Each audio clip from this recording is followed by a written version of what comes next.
And Okay, it's live. Okay. Okay. Hi, my name is Sarah Friedman, and my persuasive essay is called Books Included.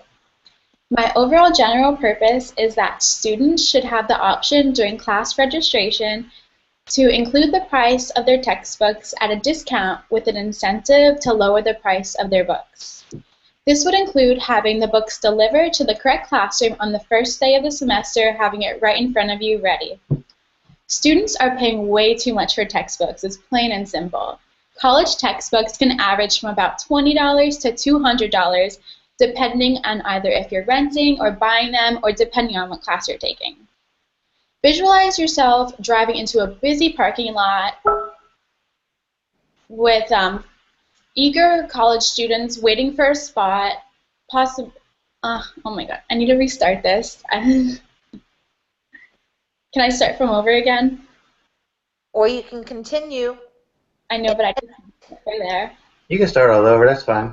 Either I'm Let way. me starting let me again. mute. Let me mute my mic first, okay? Okay, sorry. Okay. Hi everyone, my name is Sarah Friedman, and my persuasive essay is called Books Included.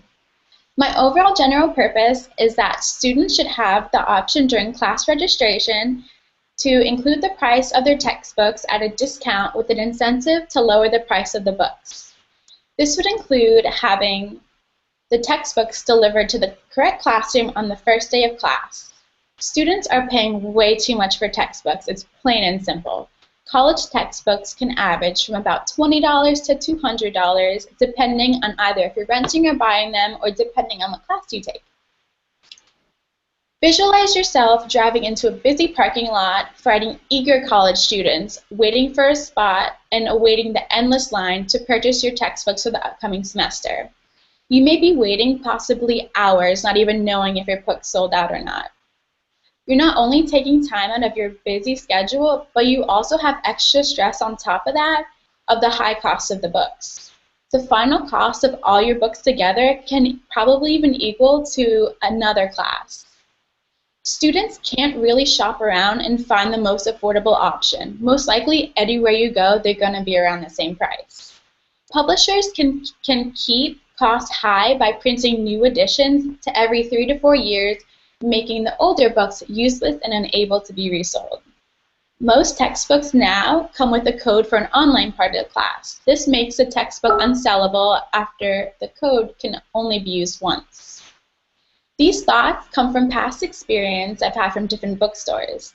I feel it'd be very convenient and less stressful by having the books delivered to class after already paying for it during your registration process. This would be a way more efficient process. My specific purpose is that this is an easier way to purchase textbooks at a discounted price. Very good. Hi, my name is Christine Piccirillo, and I want to talk about donating blood and saving a life. Today we can't watch the news without seeing anybody hurt or people being killed. Blah blah. Okay, starting all over. Sorry. Hi, my name is Christine Piccirillo, and I would like to talk to you today about donating blood and saving a life. Today we can't watch the news without seeing innocent people being killed and injured. Unfortunately, those people will need blood. There's more blood needed today than the normal amounts in the normal accidents and health issues that happen. By donating blood and just taking 45 minutes out of your time every 8 weeks, you can save up to 3 lives. Every 3 seconds, someone needs a pint of blood. 1 out of 10 people in the hospital need blood. And there's 32,000 pints of blood used each day. We all know someone who's either been hurt or sick, and hopefully they haven't needed transfusions, but there's those that do.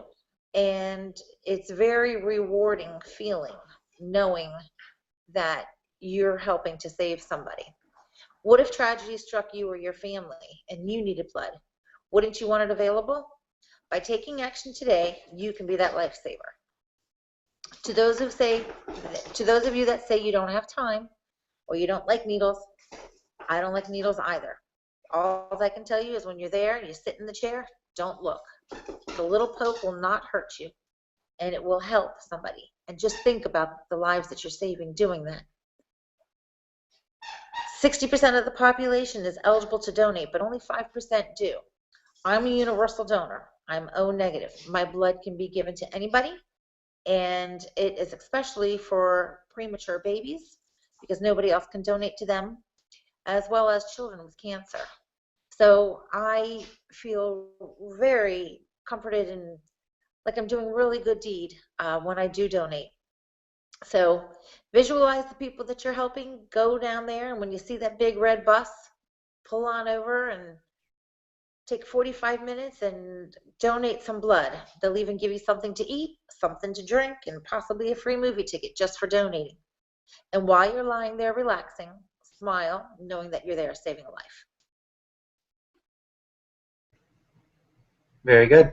I like that. You get an opportunity when you give blood to be like Jesus, where he gave up his blood and he didn't know really the recipient. That's the best part I like about giving blood is it's an anonymous way to give someone a gift. So, Pass forward. Yep.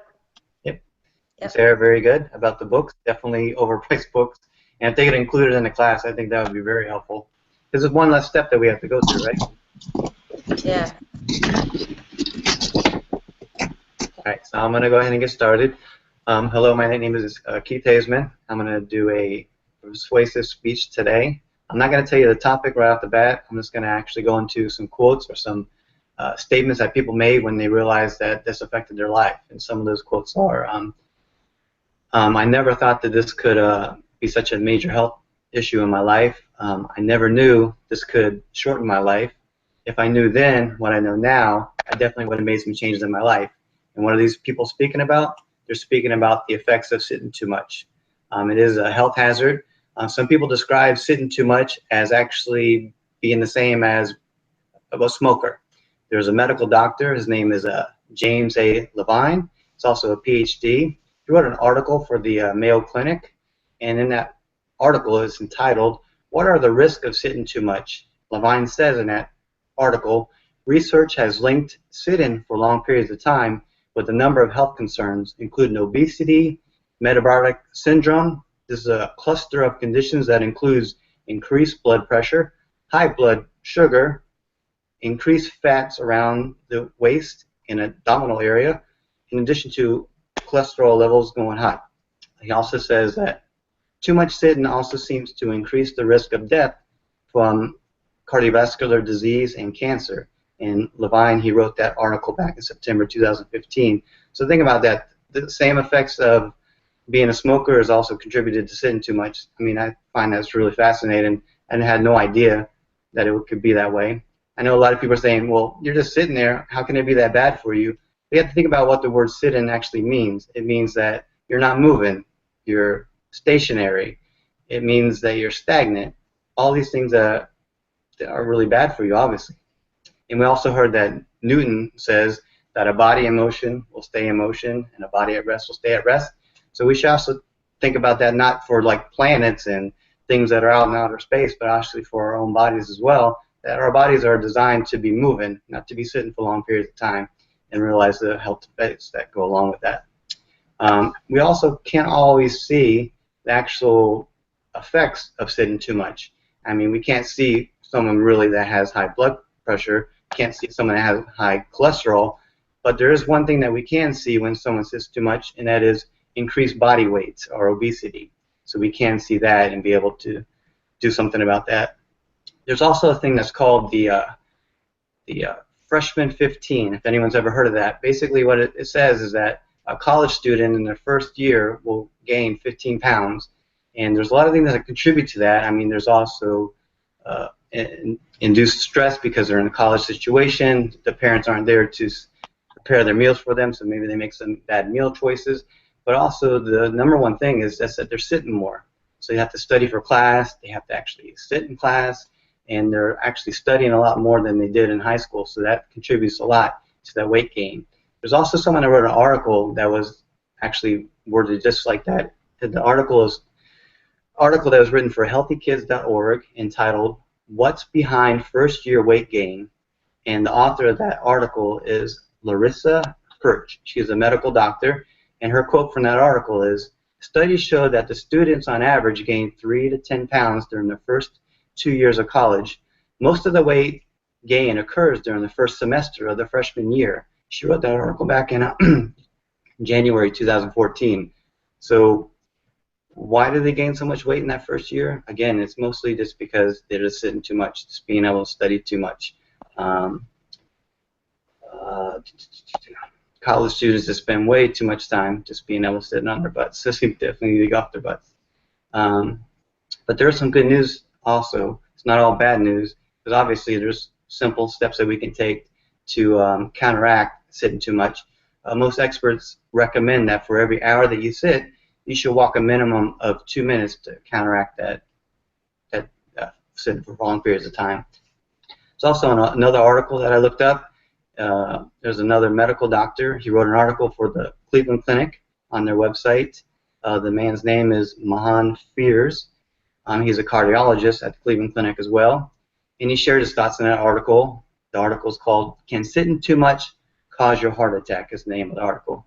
And Dr. Fears in the article suggests that to avoid sitting for prolonged periods of time, consider modifications to the work environment and habits that you have. Being sure to take minimum breaks throughout the day of sitting at the desk. Quick walks or standing or treadmill desk are also alternatives that he suggests as well. Taking the stairs and walking throughout the day, other ways to insert more movements into the workday. He wrote that article back in October 2015.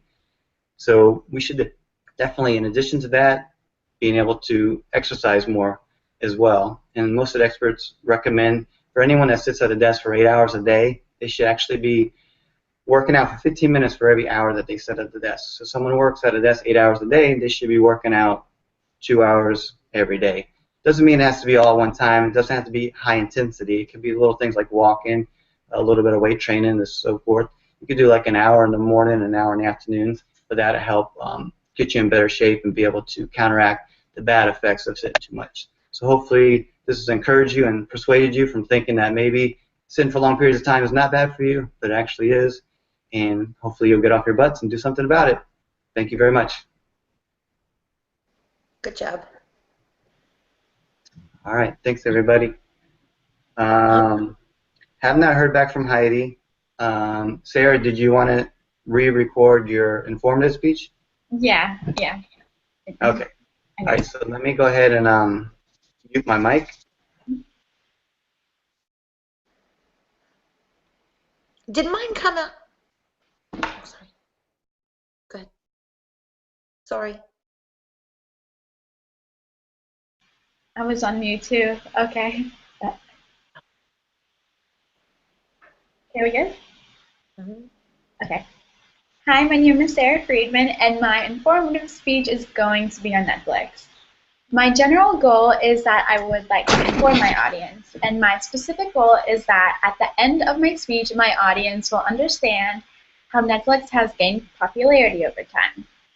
Netflix has more than 44 million subscribers in 41 countries, 33 million in the United States and 11 million not in the United States. Netflix is actually older than Google, and the average Netflix subscriber streams about 90 minutes a day.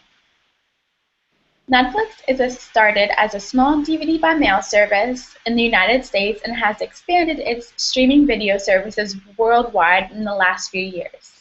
As a result, it has run Blockbuster and many other movie stores out of business.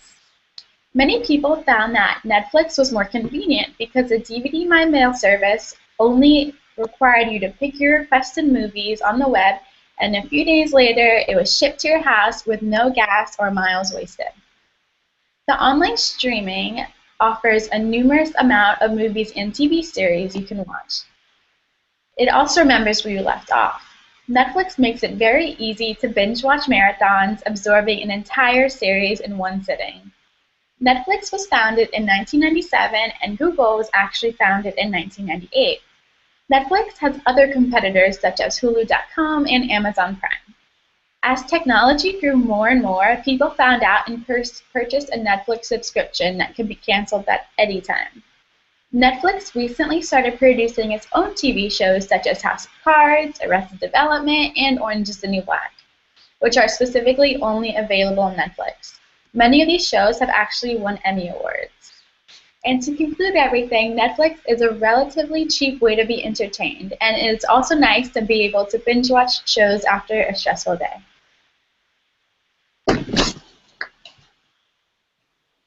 Good Very job. good.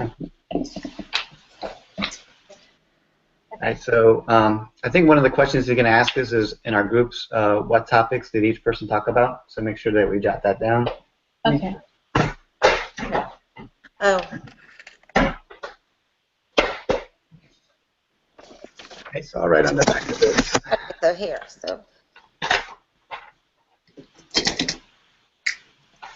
So Sarah was about school books. Yeah, books, school books, textbooks, school textbooks. College textbooks.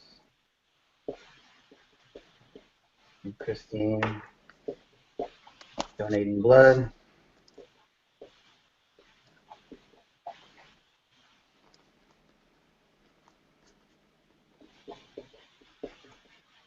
And of course, mine was about sitting too much.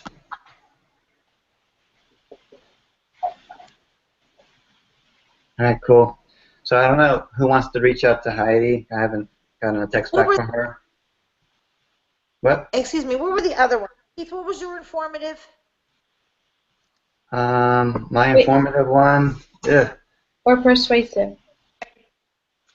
My informative one was on mold. I remember the mold What one. was your informative one? The one we did last time. My informative speech was about. Mold, Sarah, you just did Netflix. I'm sorry? Hold on, I'm looking up.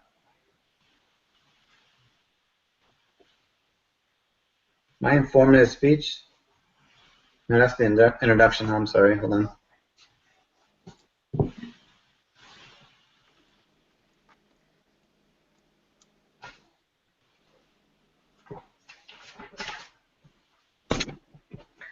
Can't believe I forgot it, actually.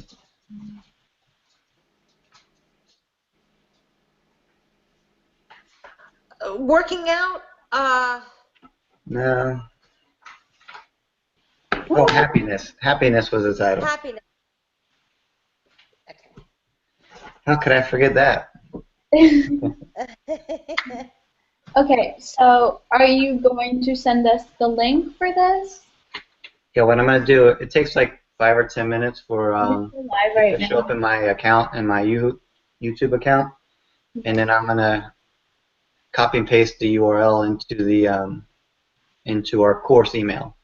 So, Okay. and you guys can take it from there. So Sarah, do you need a recap? I think Christine says that you can save a copy as an MP4, and then you can modify it and save it to your YouTube account. Yeah.